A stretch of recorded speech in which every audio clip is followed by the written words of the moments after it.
Hi, my name is David Zender. I'm a managing principal with Economic and Planning Systems out of the Sacramento office. EPS is a full-service consultancy in land use economics serving the western United States. We've been invited by the city of Livermore to present on downtown Livermore residential and retail options for infill development.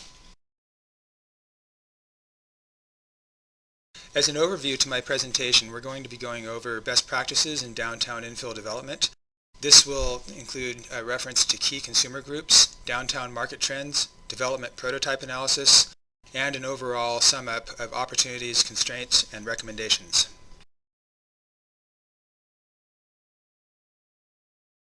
As we think about downtown infill development, there's an old adage in planning that 90% of a development project is parking. And in this case, this is a photo of downtown Minneapolis, and you can see that the vibrancy and continuity of this downtown environment is interrupted by a very large surface parking lot that really does no service to the vibrancy of this downtown environment. The notion of converting such a parking lot into usable square footage is a key strategy for downtowns that want to increase the level of excitement and level of economic energy. In this case, it's possible to think about new treatments for parking as we enter into a new era that is defined by a sharing economy, less cars per person, mechanical parking systems, and even autonomous vehicles in the future. So going forward, perhaps instead of large surface lots, we may be looking at drop-off and staging areas rather than large nondescript parking lots. As we think about well-designed infill development, it's important to consider the key amenities that can be added to a downtown environment. Chief among those is ground floor retail and other commercial space. One key element, whether you're talking about residential or retail, is to appeal to a maximum number of consumer segments as to increase your sales and your overall success.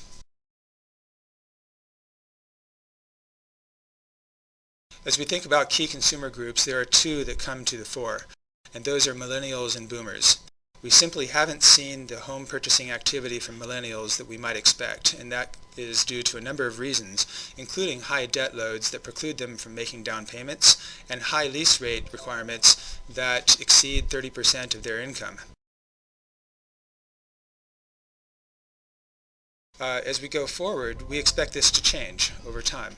We are looking at a massive increase in national housing formation from 2016 to 2025. We expect something on the order of 12.5 million new households. This is in contrast to the past decade, which saw only 7 million new households. Over time, it's expected the millennial generation will regress to the mean, so to speak, in terms of behaving a lot more like the rest of us in purchasing homes and looking for good school districts and valuing many of the same things that we value. But there could be a transition to more urban areas instead of suburban.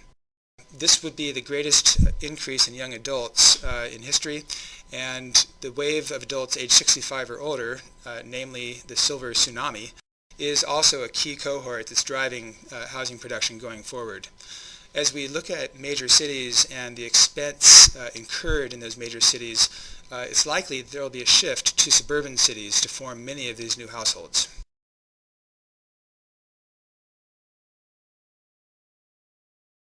As we think about the type of product that would be offered to these cohorts, there certainly is a trade-off, and what we're trading off is smaller homes with little or no yards, but greater access to the outside community. And this comes potentially with the added advantages of shorter commutes, more affordability, and more local amenities in the neighborhood. And if you can do that with quality schools in your suburban downtown environment, that's a very powerful package. Here in Livermore, Livermore is defined as a single-family residential market, and that's never going to change. What we're really talking about here is just nudging Livermore a little bit to incorporate in its downtown infill areas a bit more of the multifamily product.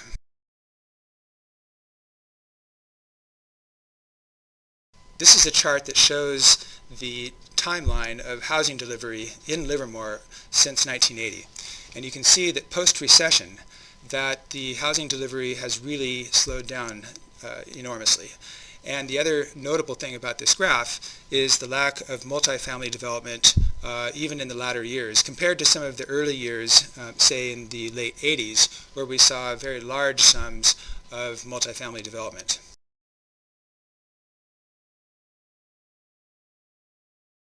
We see this changing. In fact, you can see in the close-in neighborhoods in Livermore very high levels of dense single-family residential. And these units are generating very impressive price points, ranging on a per square foot basis from $400 to $500. This is really powerful and is an indicator of the acceptance of downtown Livermore as a really quality location. Also, you can see this evidence on the multifamily side. The top line on this chart is Mill Springs Park, which is a late 80s era apartment complex positioned in downtown Livermore. Mill Springs Park is outperforming its cohort in the Tri-Valley overall in terms of lease rates. Again, for an older product to be doing so is a strong indicator of the quality of life in downtown Livermore and the notion that consumers are willing to pay to be here. This is another indicator of pent-up demand. As you can see, these are market-rate apartment projects that have been constructed in Livermore, and it's been 20 years since we've developed such a unit.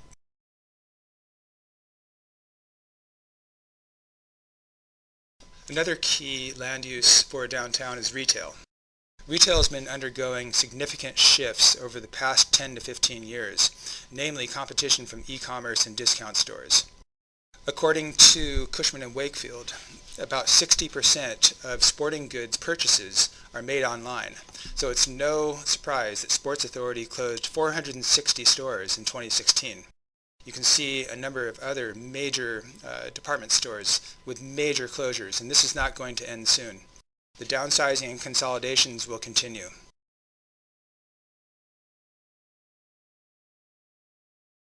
What we see is a shift from the functional day-to-day shopping in the downtown environment to more of an experiential type of retail.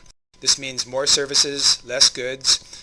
Emphasis would be on fitness trends and concept grocery trends, the localvore movements, healthy, fast, fresh food, and an emphasis on experience in terms of cafes and tap rooms. These are the things that people come downtown for, to have fun and to basically enjoy the downtown with their friends and neighbors.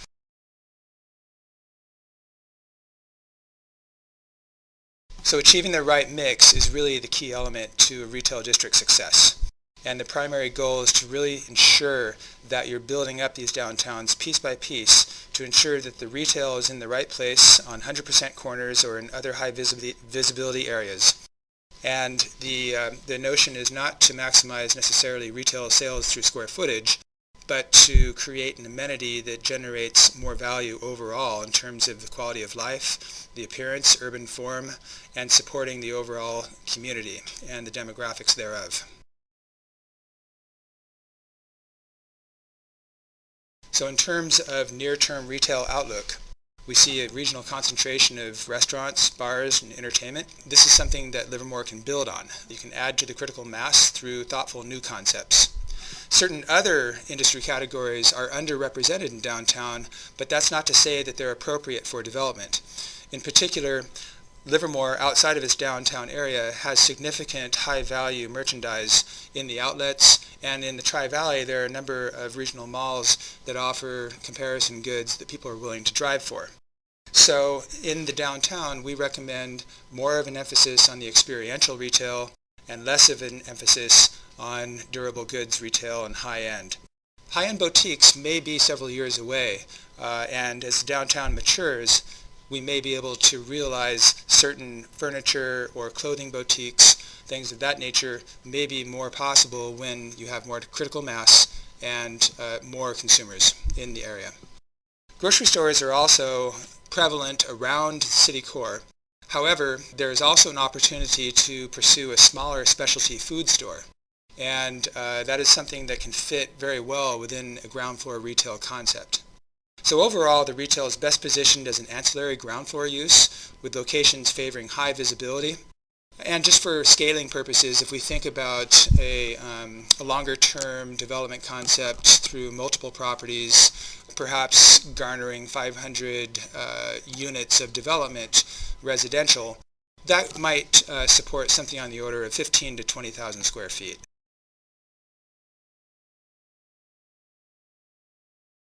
Another amenity that's been cited often is museum and galleries. It's worth mentioning, however, that these types of uses are very dependent in terms of their capital and operations on public participation. And as you can see with these two examples, there are significant operating deficits in each case. A little bit more on museum and galleries. Construction costs can be well over $1,000 a square foot. Exhibit costs can be quite exorbitant, and again, these are not self-sufficient uses.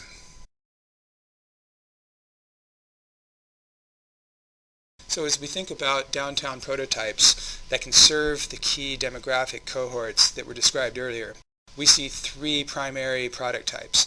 The first is townhome, very similar to some of the more intense single-family residential near the downtown.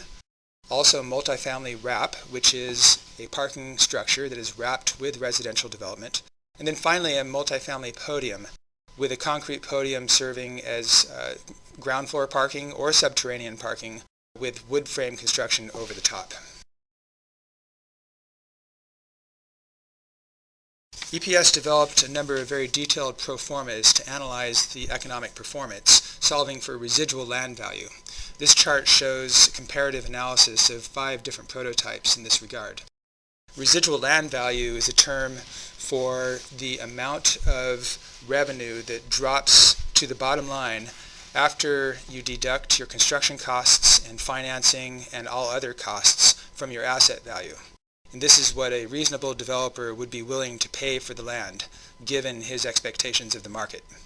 On the left, we have product A, which is townhome. In the second to the left, from the left, we have product B, a 4-story wrap rental. Then product C, 4-story podium rental. Product D, a 5-story podium rental. And product E, a 5-story podium ownership unit. So these are all viable products.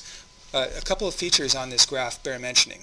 The red dashed line is based on interviews of developers throughout the Tri-Valley and demonstrates a perceived upper limit to land values in Livermore.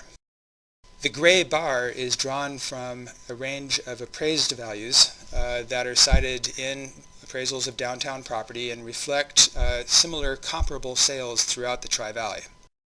As you can see, the 5 prototypes all relate very closely to these 2 metrics. All 5 meet or exceed the perceived upper limit, and most of them meet or exceed the appraised value, and at least 2 of them, being the 4-story wrap and the product D 5-story podium rental, can greatly exceed at the top end these assessed values. So what we have is really a range of prototypes that can work quite well in the downtown environment. The most certainty is certainly product A. There you can see a relatively low range of different values, high to low. And then the highest range of all 5 prototypes is product D, the 5-story podium rental. Now, one interesting thing is the increase in value between product C, which is a 4-story podium rental, and product D, and this illustrates the value of adding another floor of height that increases the view premiums inherent in the project and improves the overall economics. It's also worth noting that product B, the 4-story wrap, is a very efficient product and also generates potentially very high land values.